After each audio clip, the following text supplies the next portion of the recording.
Hello friend, welcome back to my channel recipes and more চ্যানেলে আপনাদের সকলকে আরও একবার স্বাগত জানাই। তো বন্ধুরা, আজকের আমি চিকেনেরই একটা রেসিপি নিয়ে আপনাদের সঙ্গে হাজির হয়েছি। আজকের আমি বানিয়ে নিতে চলেছি আপনাদের সঙ্গে চম্পারন হান্ডি চিকেন। তো এটা আপনারা তো সাধারণত রেস্টুরেন্টেই খেয়ে থাকেন। তো বাড়িতে কিভাবে বানাতে হয় খুব সহজ পদ্ধতিতে আমি দেখিয়ে দিচ্ছি। অবশ্যই একবার ফার্স্ট টু লাস্ট দেখে নেবেন, তাহলেই বুঝতে পারবেন।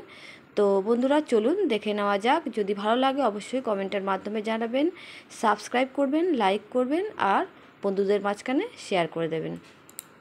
তো হান্ডি চিকেনটা বানানোর জন্য প্রথমে আমি এখানে একটা ফ্রাই প্যান বসিয়ে এর মধ্যে গোটা এলাচ, লবঙ্গ, দারচিনি দিয়ে দিচ্ছি কয়েকটা, আর দিয়ে দিচ্ছি হাফ চামচ ধনে, 5-6খানা মতন শুকনো লঙ্কা, আর দিয়ে দিচ্ছি হাফ চামচ মতন গোটা জিরে। সব মশলাগুলোকে সুন্দর করে আমি ড্রাই রোস্ট করে এটা একটা ফাইন পাউডার বানিয়ে নেব।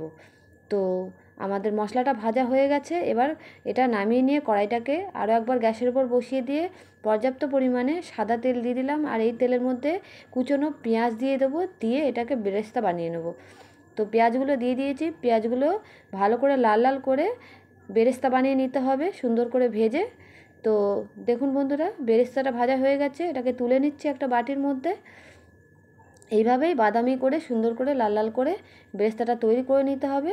এবার আমি নিয়ে নিচ্ছি এখানে 500 গ্রামের মতন মাংস, আর এই মাংসতে আমি দিয়ে দিচ্ছি 1 চামচের মতন কুচনো পেঁয়াজ, আর দিয়ে দেবো এখানে আদা রসুন বাটা 1 থেকে 1.5 চামচের মতন, আর নুন দিয়ে দিচ্ছি পরিমাণ মতন, হলুদও দিয়ে দেবো পরিমাণ মতন, দিয়ে দেবো লঙ্কার গুঁড়ো অল্প করে, যেহেতু শুকনো লঙ্কা আমি পাউডার করেছি, আর দিয়ে দিচ্ছি ফ্যাটানো টক দই, আগের থেকে ফেটিয়ে রেখেছিলাম সেই টক দইটা দিয়ে দিলাম, আর দিয়ে দেবো পাউডার, সেই ড্রাই রোস্ট করা পাউডারটা পুরোটা দিচ্ছি না, কিছুটা দিয়ে দিলাম, আর দিয়ে দেবো এখানে পেঁয়াজ বাটা 1 চামচের মতন, আর গরম মশলার গুঁড়ো দিয়ে দিলাম। সবার শেষে দিয়ে দিচ্ছি সর্ষের তেল, কাঁচা সর্ষের তেলটা এখানে ব্যবহার করে হাত দিয়ে সুন্দর করে মাংসটাকে ম্যারিনেট করে নেব।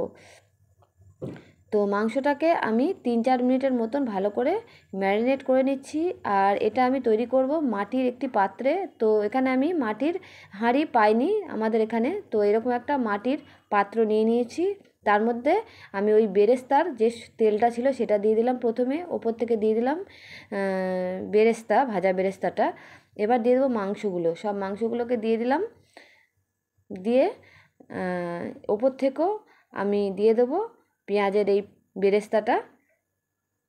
তো বন্ধুরা, আপনারা চাইলে এরকম মাটির পাত্রে বা মাটির হাঁড়িতে এই রান্নাটা করে নিতে পারেন। দিয়ে দিচ্ছি মশলা ধোয়া জল, বাটিতে ছিল অল্প করে, সেটা দিয়ে দিলাম।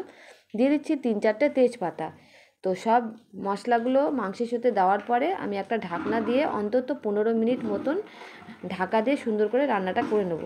তো তার আগে এই হাঁড়ির মুখের মধ্যে আমি ময়দা দিয়ে তৈরি করা গোলা দিয়ে পুরো মুখটাকে আটকে নিলাম।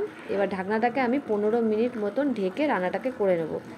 গ্যাসটা এই সময় কিন্তু একদম লোতে রাখতে হবে। 15 মিনিট পর ঢাকনাটাকে খুলে নিচ্ছি। তো দেখুন বন্ধুরা, রান্নাটা কত সুন্দর হয়েছে আর কালারটাও কত সুন্দর হয়েছে।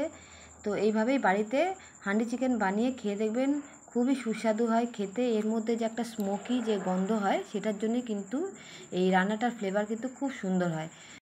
তো দেখতেই পেলেন বন্ধুরা, খুব কম সময়ের মধ্যে কিভাবে আমি চম্পারন হান্ডি চিকেন এখানে তৈরি করে নিলাম। অবশ্যই একবার বাড়িতে ট্রাই করবেন, গরম ভাতের সঙ্গে খেতে কিন্তু অসাধারণ সুন্দর লাগে। তো যদি ভালো লাগে অবশ্যই আমার চ্যানেলটিকে লাইক, শেয়ার এবং সাবস্ক্রাইব করে দেবেন, আর কমেন্টের মাধ্যমে জানাবেন যে কেমন লাগলো। তো বন্ধুরা, দেখা হচ্ছে নেক্সট কোনো ভিডিওতে। আজকের জন্য চলি।